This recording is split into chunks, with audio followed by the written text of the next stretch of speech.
네, 시편 104편은 다윗이 쓴 시입니다. 우리 개역 개정에는 이제 시인이 누구인지 표시가 안 됐지만은 70인역 헬라어 구약 성경에는 다윗이 쓴 시로 이렇게 기록이 되어 있습니다. 하나님의 창조에 대한 묵상과 찬양의 시 이렇게 볼 수 있습니다. 34절 보면은 나의 기도, 여기 이제 시야흐라는 단어가 써졌는데 묵상이라는 의미입니다. 묵상.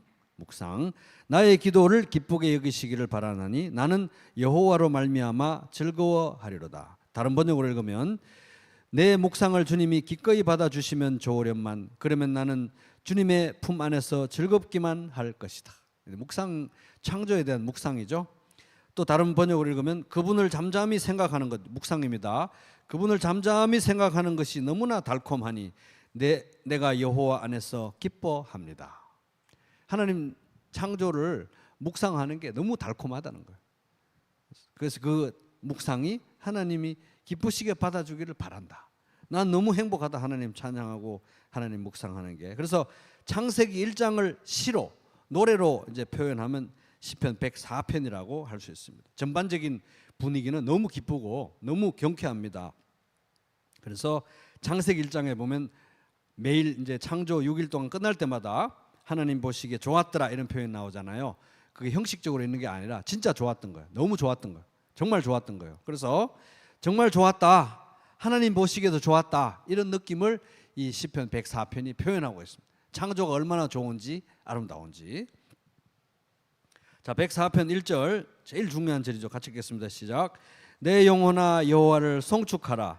여호와 나의 하나님이여 주는 심히 위대하시며 존귀와 권위로 옷 입으셨나이다. 존귀, 광채, 빛남, 권위, 장엄함, 위엄 이런 뜻이죠. 그래서 영혼을 깨우고 있습니다. 우리 영혼은 이제 축축 처지니까 내 영혼을 깨웠어. 하나님을 송축하라. 송축하다. bless. 복되다고 행복의 근원이라고 복의 근원이라고 복되다고 고백하라 하는 것입니다. 그래서 하나님이 쓰신 책이 2권 있는데 이 성경책 특별계시 또 자연 일반 계시가 있죠. 그래서 이 시인은 지금 성경도 평소에 묵상하죠. 창세기 1장 묵상한 거를 또 바탕으로 이 시를 썼으니까요. 근데 특별히 이번에는 2번째 책 자연을 묵상하면서 하나님의 아름다우심과 창조주 되심을 노래하고 찬양하고 있다. 그래서 우리는 영혼을 깨워야 되는 것입니다. 자주 또 깨워보겠습니다. 1절 시작. 내 영혼아 여호와를 송축하라. 여호와 나의 하나님이여 주는 심히 위대하시며 존귀와 권위로 옷 입으셨나이다. 요 한 절 안에서도 내 영혼아 여호와를 송축하라. 하나님을 이제 3인칭 관점에서 부르다가 얘기하다가 갑자기 여호와 나의 하나님이여 2인칭으로 직접 하나님께 부르고 있습니다. 그죠? 그러면서 주는 여기 당신은이거든요. 여호와 나의 하나님이여 주는 당신은 심히 위대하십니다. 너무 크십니다.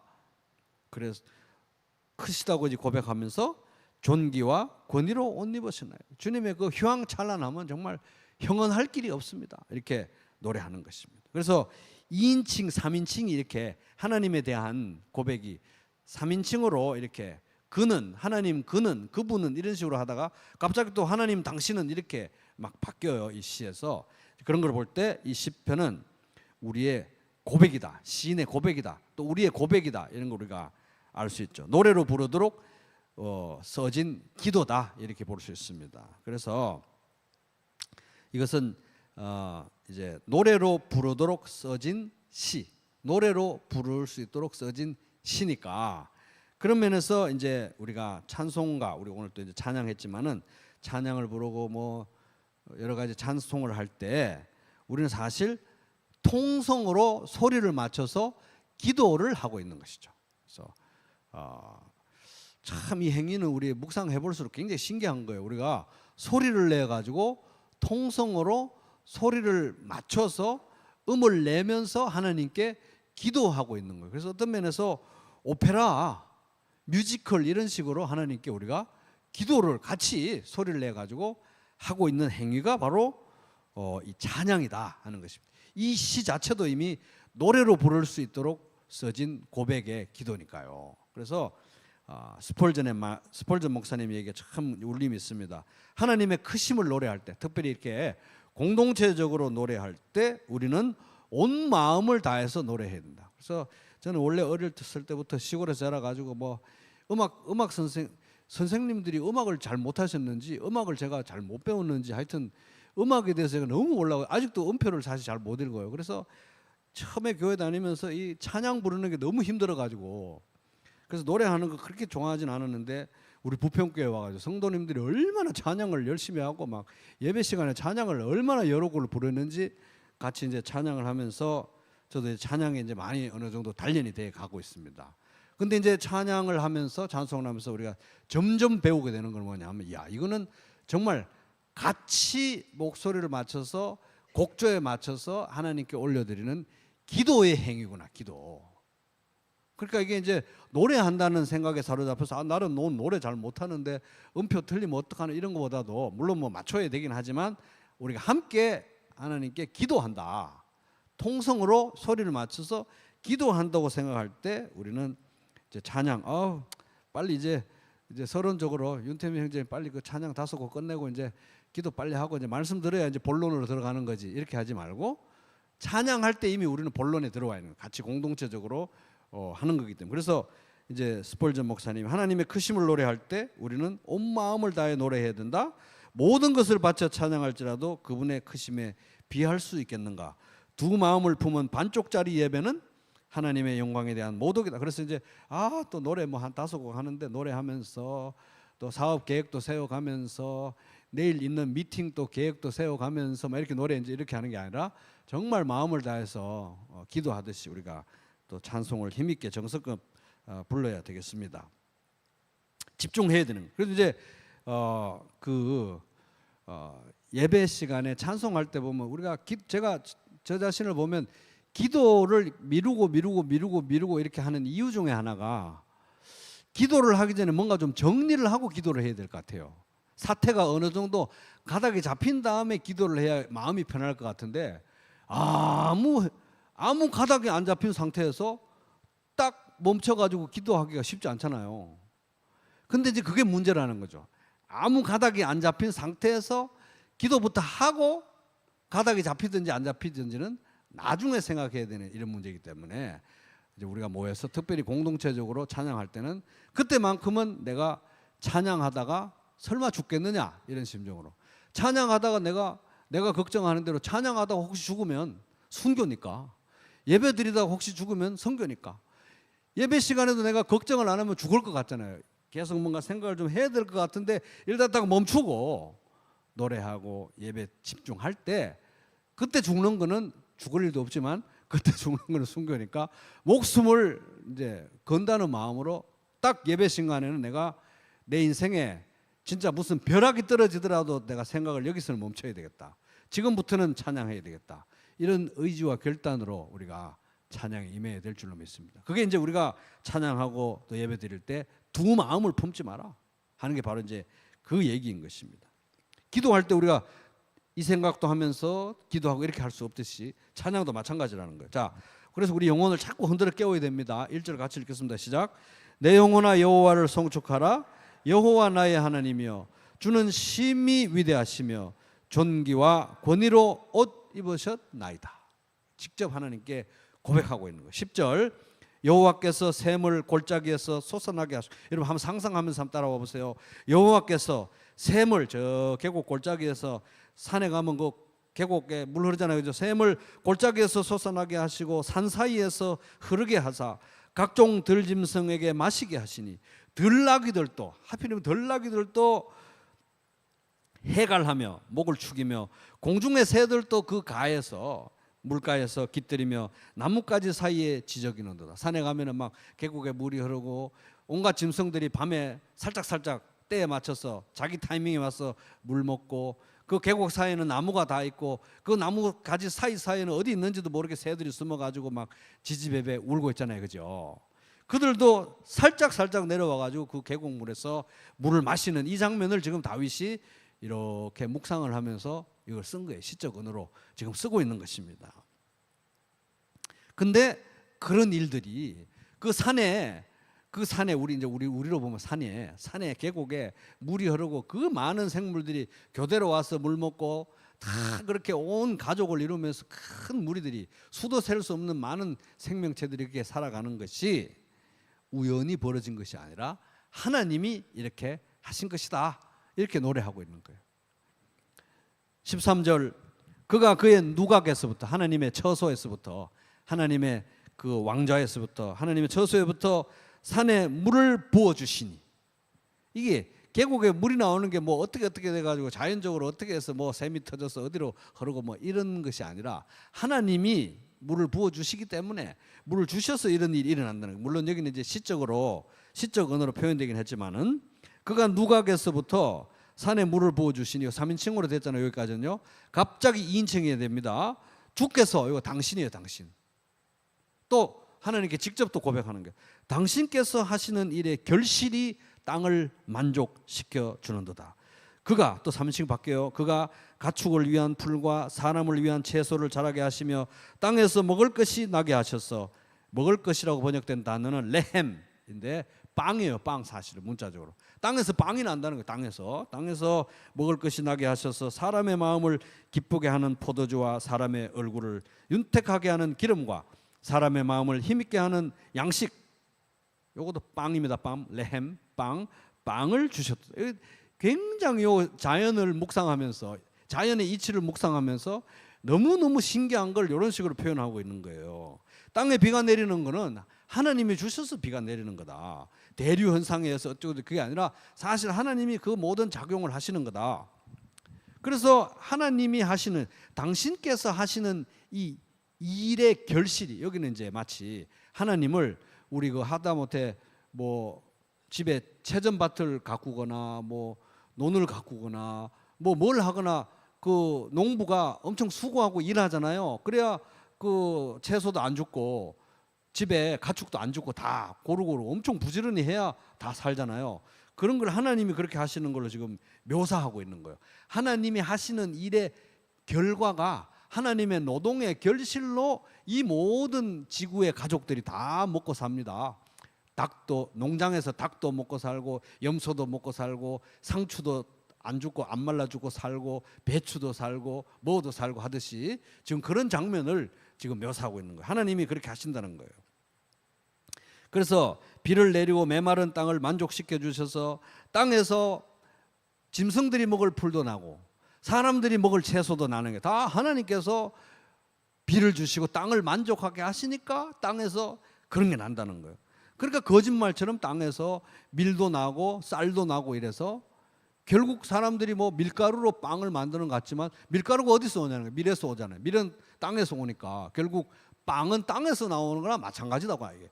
이 우리가 먹는 게 무슨 꼭 아이들 동화책 이야기처럼 땅에다가 감자를 뚝뚝 잘라가지고 심었더니 감자가 나오고 고구마가 나오고 밀 심었더니 밀이 나오고 거짓말 같잖아요.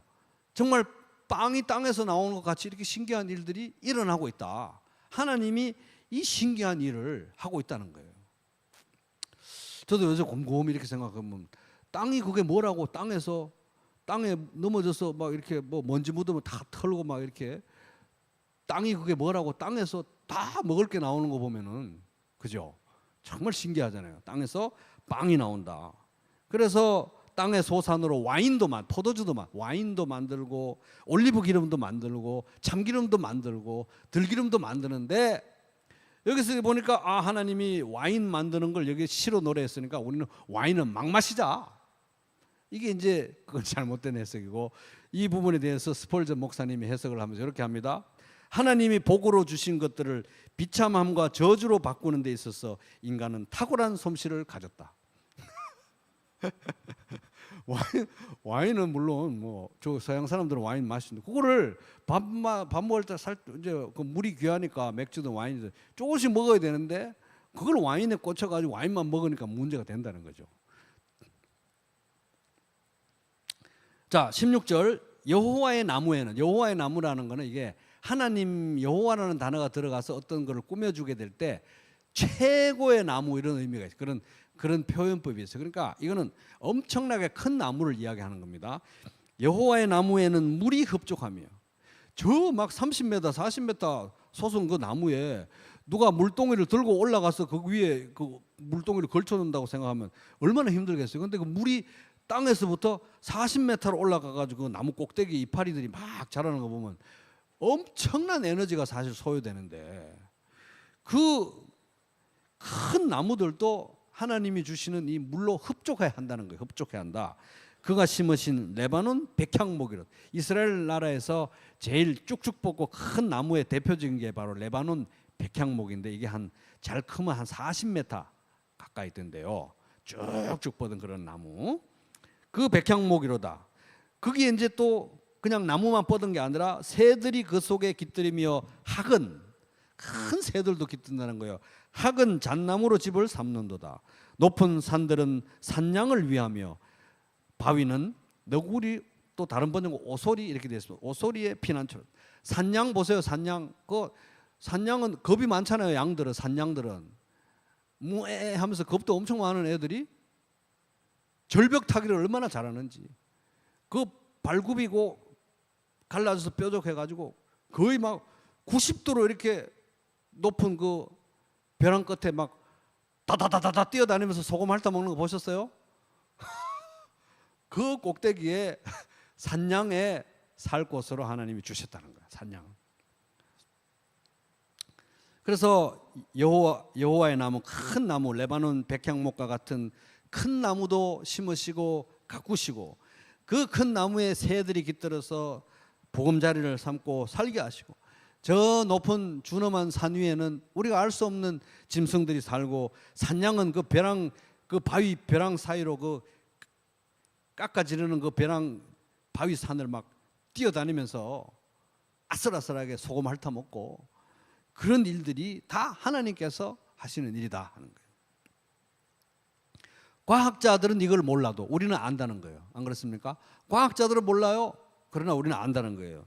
그래서 이것이 하나님의 솜씨라는 거 우리가 알기 때문에 우리는 노래하는 것입니다. 주 하나님 지으신 모든 세계, 내 마음속에 그리워볼 때 하늘의 별 울려 퍼지는 내성, 주님의 권능 우주에 찾네. 숲속이나 험한 산 골짜기에서 지저귀는 저 새소리들과 고요하게 흐르는 시냇물은 주님의 솜씨 노래하도다. 가만히 하나님 안에서 묵상하고 들어보면 이런 내용이 우리 마음에 떠오를 수밖에 없다는 것입니다.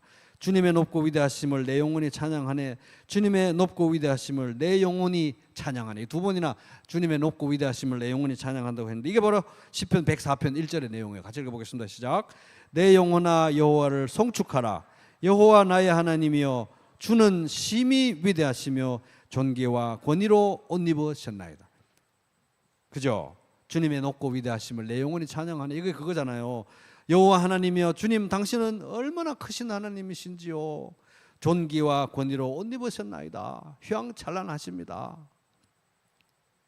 19절, 여호와께서 달로 절기를 정하시며 해는 그 지는 때를 알도다. 의인법이죠. 해가 뭐 알겠어요? 해가 정해진 시간을 아는 것처럼 똑같은 시간에 뜨고 똑같은 시간에 지는 이유가 뭡니까? 하나님이 그렇게 정하셨기 때문에. 달로 절기를 정해. 해로 절 20몇 절기입니까? 24절기인가요? 그런 절기가 있고, 동지도 있고, 하지도 있고, 뭐 초복, 중복, 말복도 있고, 뭐 이런 것들이 다 이 해와 달의 움직임으로 해가지고 다 정해진 거 보면, 어김없이 돌아오는 거 보면, 농사철이 그 음력에 맞게 착착착 돌아오는 거 보면 정말 신기하잖아요, 그죠? 그 하나님이 정하셔서 그렇다는 거예요. 해와 달이 때를 아는 것이 아니라. 20절 갑자기 또 당신께서 이렇게 됩니다. 주께서, 당신께서 흑암을 지어 이제 어둡게 하신다는 거예요. 당신께서 어둡게 해서, 아침에 해가 뜨고 환해졌는데 어두워지게 하는 것도 하나님이 하시는 거라는 거예요. 때에 맞춰서.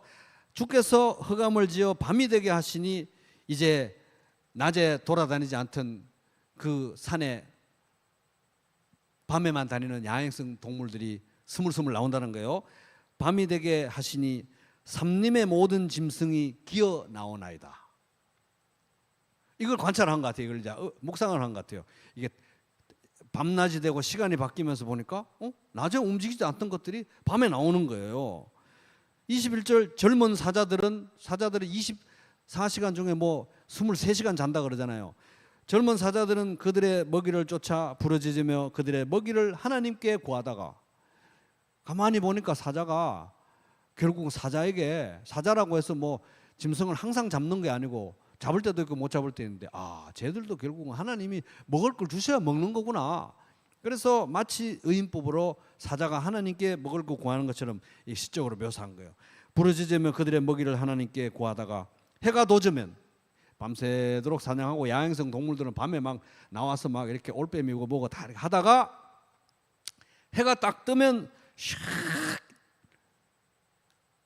퇴근 카드 딱 찍고 퇴근한다는 거예요. 얘들은 야간 근무 끝내고 나가는 거예요.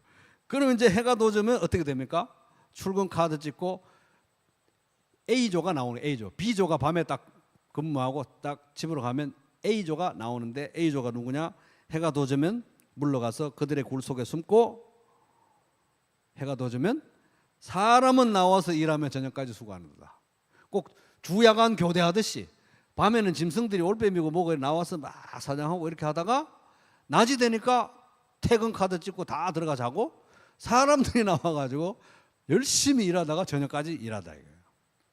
이거 보면 꼭 주간 야간 교대하듯이 근무하듯이 정해진 시간에 말이에요. 이렇게 들어갔다 나갔다 이렇게 하는 것이, 어떻게 이런 질서가 이 지구라는 이 공간을 공유하고 살고 있는 거예요. 공유하고 같이 짐승들하고 인간하고 같이 공유하고 살고 있는데, 동시간대 나도 낮에 일할 거야, 짐승들이 나도 낮에 일할래 이러면서 다 한꺼번에 낮에 나오면 어떻게 되겠습니까?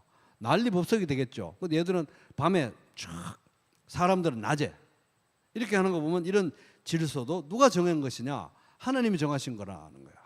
하나님이 정하셔서 질서를 주시고, 이 수많은 생물들과 인간들이 이 지구라는 공간을 공유하고 질서정연하게 어지럽지 않게 공유하고 살아가도록 이런 질서를 주신 분이 바로 하나님이다. 이렇게 묵상한 것 같아요. 야, 참 신기하다. 사람도 살고 짐승도 사는데 낮에 왔다가 밤에 들어가고 샥샥샥 주야간 교대하고 이런 거 보면 참 어떻게 이렇게 질서정연하게 오차 없이 복잡하지 않게 이렇게 지구라는 공간을 경제적으로 쓰게 하셨는가. 그러니까 24절 보면 갑자기 또 2인칭으로 바뀌어서 노래합니다. 여호와여 주, 이거 당신이에요. 여호와여 주께서 하신 일이 어찌 그리 많은지. 야, 하나님, 이 엄청나게 복잡한 생태계와 이 지구의 생명과 인류를, 인간을 어떻게 이렇게 복잡하게 이렇게 시스템을 만들어 가지고 질서정연하게 돌아가게 하셨는지, 어찌 그리 많은지 정말 모르겠습니다. 주께서 지혜로 그들을 다 지으셨어요. 이게 주님의 지혜가 아니면 어떻게 우연히 이런 게 일어날 수 있냐는 겁니다. 우연히. 그 시계도 사실 뭐 우주에 비하면 간단한 건데 시계도 복잡하잖아요. 그 시계도 그 질서정연하게 돌아가게 하려면 얼마나 인간의 기술력이 집약이 돼야 되는데, 그 시계도 이게 100만 년 동안 흔들면 자동적으로 조립이 안 되는데 어떻게 이 지구가 우연히 그렇게 이렇게 정교하게 돌아갈 수 있겠냐. 이건 정말 하나님의 지혜가 아니면 안 된다는 거예요. 주께서 지혜로 그들을 다 지으셨으니, 주께서 당신께서 지으신 것들이 땅에 가득하니이다. 여기 이제 지으신 것들이라는 표현이 있죠. 지으신 것들, 이게 소유들이라는 표현이에요. 소유들. 그러니까 다른 표현을 하면 지혜로 그들을 다 지으셨으니 주께서 주님의 소유물들이 땅에 가득하며, 이 땅에 다 존재하는 모든 것들은 전부 주님의 소유들이 땅을 채우고 있구나, 이렇게 노래하고 있는 거예요. 25절 이제 바다 얘기 나오는 거예요. 바다 얘기. 바다도 묵상했어요. 다윗은. 거기에는 바다가 있습니다. 크고 넓은 바다가 있고, 그 바다 속에는 생물, 곧 크고 작은 동물들이 무수하니이다. 그곳에는 바다 속에는, 바다 위에는 배들이 다니며, 사람들이 지금 배들이 다니잖아요. 배들이 다니며 당신께서 지으신 리워야단, 이거는 그 당시에 큰 바다 생물을 표현하는 거였어요. 리워야단이 그 속에서 노나이다. 그 당시에 뭐 잠수함이 있는 것도 아니고 바다 속에 리워야단이 이제 어떻게 알았겠어요? 혹시라도 이제 뭐 해변에 뭐가 하나 또 올랐었던 것 같아요. 제가 보기에는 리워야단이 바다 속에 다닙니다. 바다까지 묵상하니까 하나님이 너무 크잖아요. 그래서 2021년 6월 12일 조선일보에 이런 기사가 났더라고요. 외국 기사예요. 미국 기사. 미국 매사추세츠주의 케이프 코드라는 그 동네에 거주하는 마이클 패커드라는 사람이 있는데요. 이 사람이 56세였대요. 그 당시에. 이 사람이 56세인데 이 사람이 뭐 하는 사람이냐?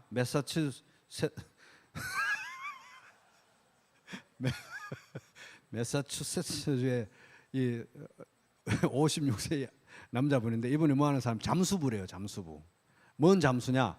랍스터 잡는 잠수. 잠수에서 랍스터 잡는 사람이었어요. 근데 이 사람이 경력이 40년.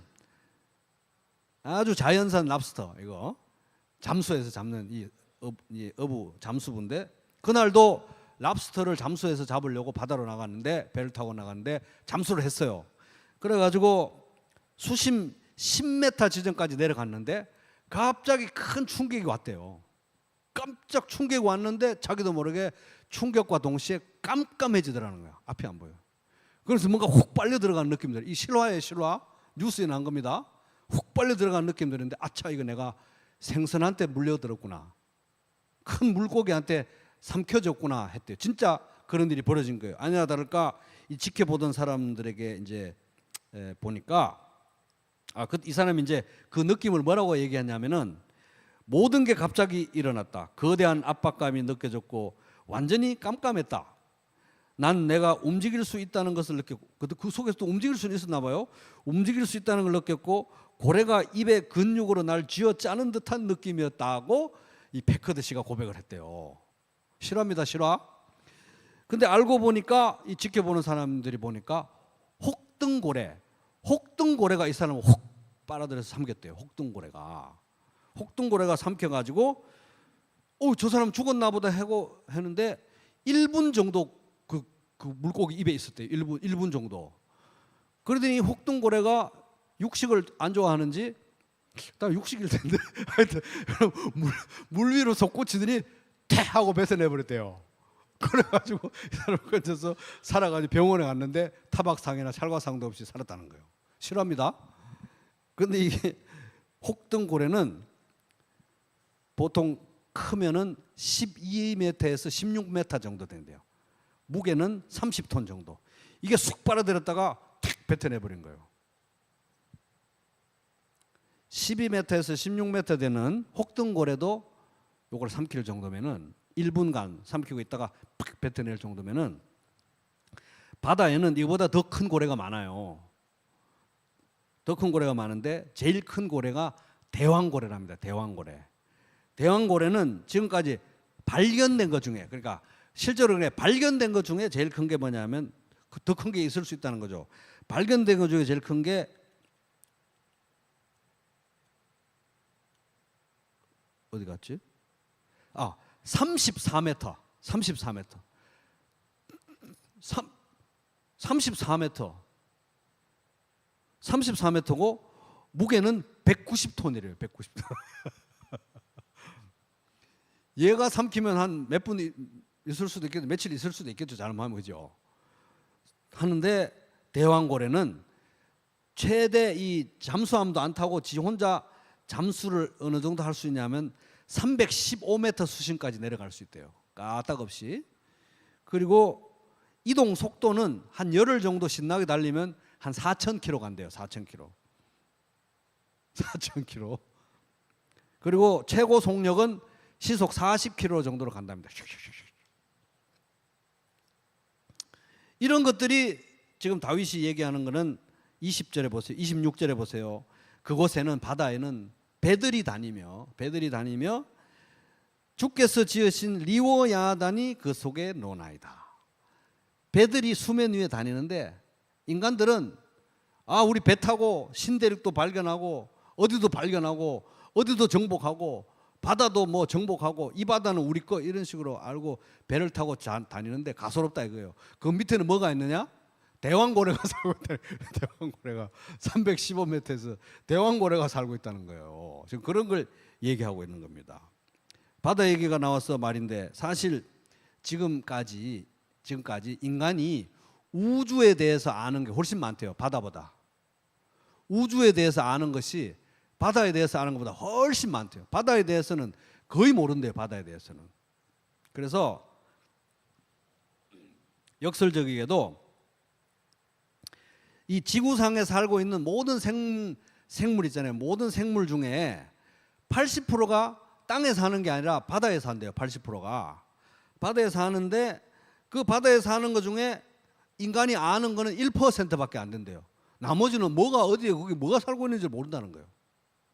모르고 또 지금까지 이 지구의 이 궤도를 넘어가지고 우주선 타고 이 대기권을 벗어난 그런 사람들이 지금까지 536명이 되는데 깊은 바다까지 내려가 본 사람은 손에 꼽힌대요. 손에. 이 압력이 너무 세가 수압이 너무 세가지고.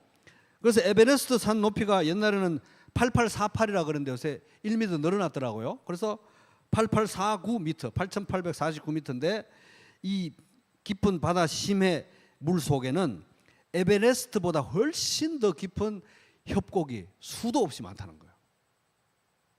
바다 밑에. 그거 못 내려가는 거예요, 거기는. 그래가지고 그 바다 밑에는 진짜 뭐가 사는지, 리워야단이 사는지, 뭐가 사는지 모르는 거예요, 지금 우리는. 그 얼마 전에 뉴스에 났잖아요. 대서양 바다 어디에 어떤 사람들이 그 타이타닉 그 가라앉은 걸 이제 구경하러 간다고 관광으로 해가지고 이렇게 잠수정 타고 내려갔다가 5명인가 죽었잖아요. 근데 그 자리가 수심 4,000m래요. 4,000m. 4,000m를 내려가야 이제 그걸 보는데 이제 4,000m만 해도 그렇게 위험한 거잖아요. 그런데 인류가 지금까지 가장 깊이 내려가서 탐험한 깊이가 얼마냐 하면 11km, 한 11,000m 정도 된대요. 거기까지 내려간 사람이 손에 꼽힌대. 손에. 우주로 날아간 사람은 536명인데 그 바다로 내려간 사람은 손에 꼽힌다는 거예요. 그 중에 한 명이 제일 유명한 사람이 아바타 감독하고 타이타닉 감독했던 제임스 카메론이라는 사람이 거기까지 내려갔대요. 이 바다는 정말 이게 미지의 세계예요. 미지의 세계. 무섭죠. 바다 얘기하니까 갑자기 막 무서운 생각이 막 들잖아요.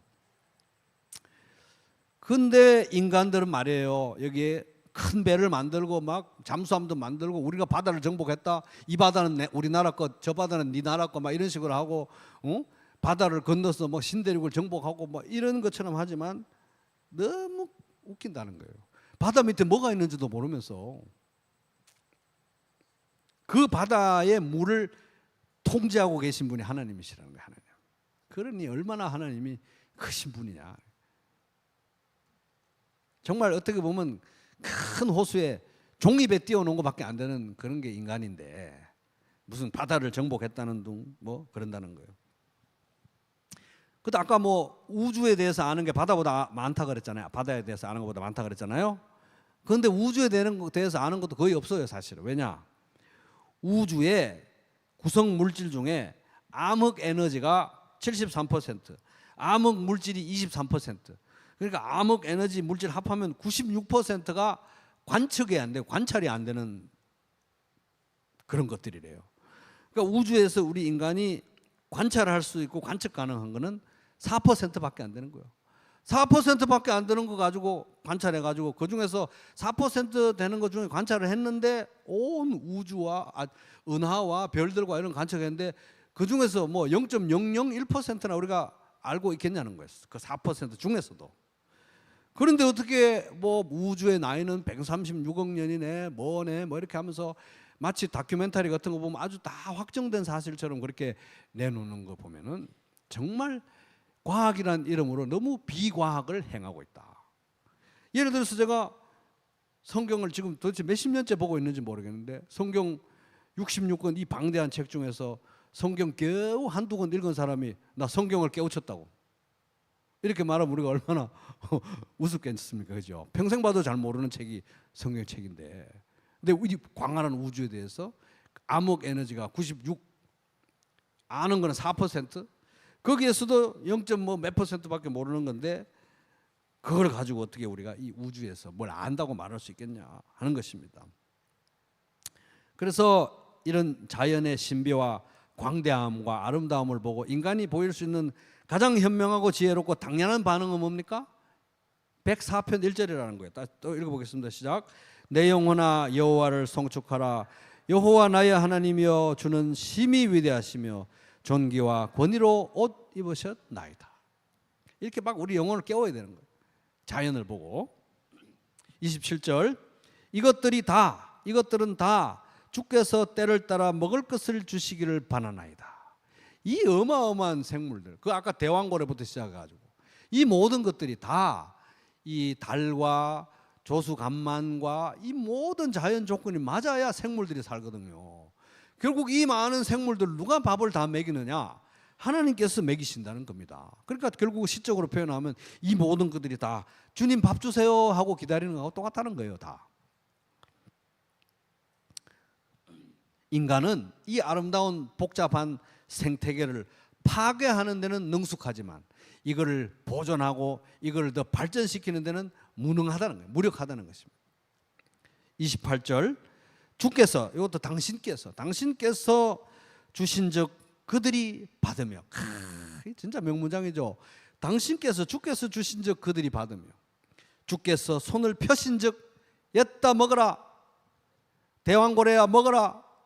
막 새우 막 한꺼번에 몰아주시고 할 때 손을 착 펴시면 그들이 좋은 것으로 만족하다가 새우 막 빨아들이면서 만족하다가 29절이 하이라이트예요. 압권이에요 진짜. 29절 같이 읽어보겠습니다. 시작.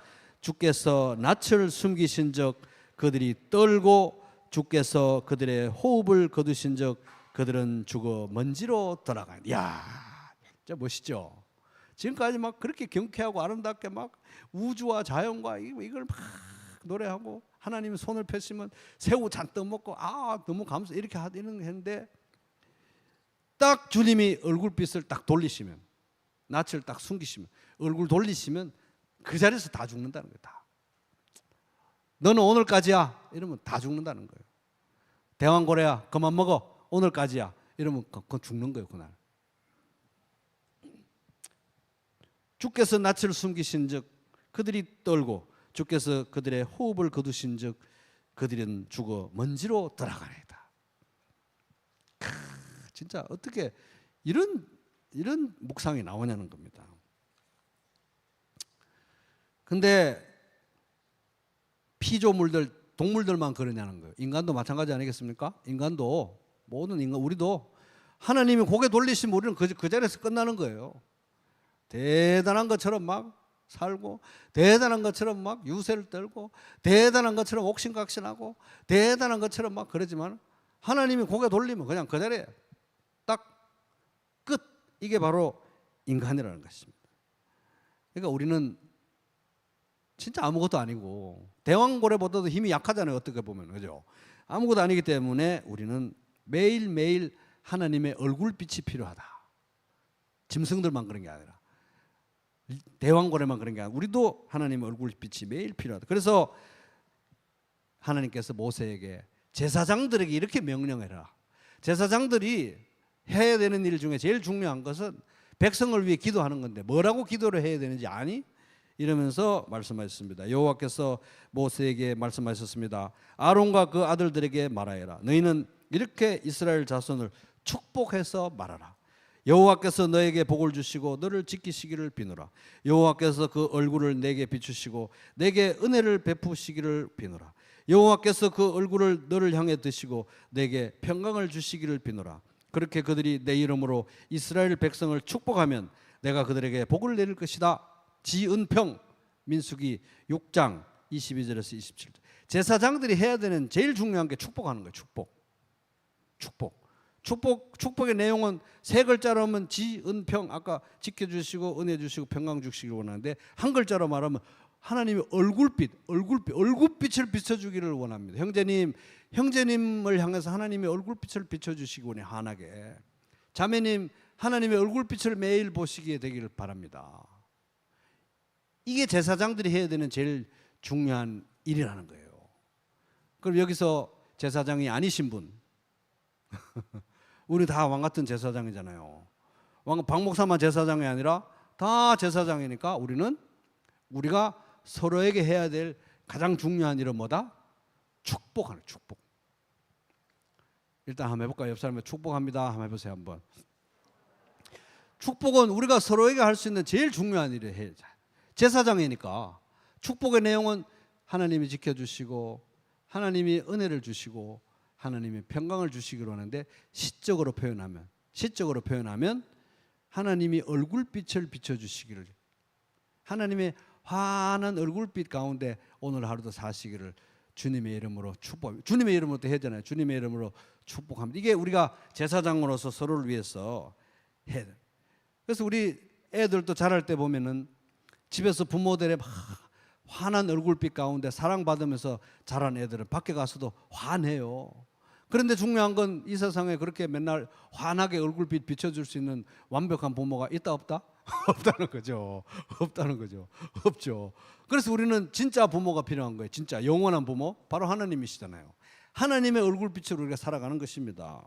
그래서 이걸 보니까 주께서 낯을 숨기신즉 그들이 떨고 주께서 그들의 호흡을 거두신즉 그들은 죽어 먼지로 돌아가나이다.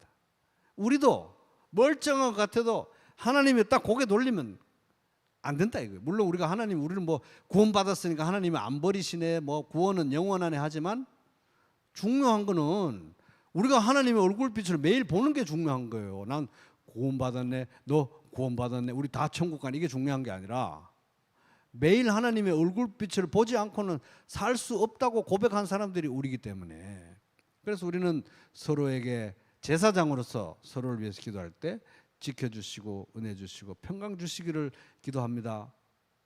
하나님의 얼굴빛을 환하게 비춰주시기를 축복합니다. 이렇게 서로 축복하면서 하나님의 환한 얼굴빛 가운데 행하는 우리 부평교회 사랑하는 식구들 되시기를 주님의 이름으로 축복합니다.